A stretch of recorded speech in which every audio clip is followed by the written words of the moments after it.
Hey there, cosmic creators. Today we're boarding a rocket ship and zipping all the way to Mars. That's right, your next creative writing challenge is set on a colony on the red planet. It's the year 2320, and you're a teenager living on Mars. So what's it like? That's for you to decide. Here are some questions to spark your creativity. Remember, there's no right or wrong answer, so create your own Martian world. What motivates your character? What are they hoping to achieve or experience in their Martian life?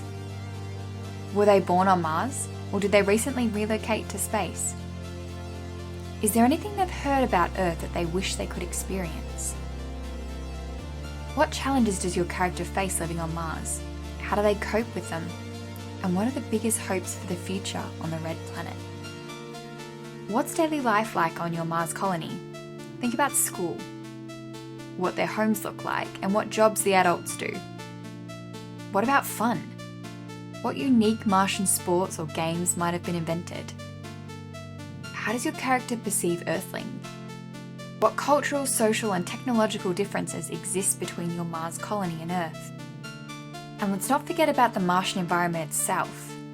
How do they get their food, their water and oxygen? How does living on Mars affect their emotional and mental health? We can't wait to see what life you'll imagine on the red planet. Remember, the sky's not the limit, your imagination is. Until next time, over and out.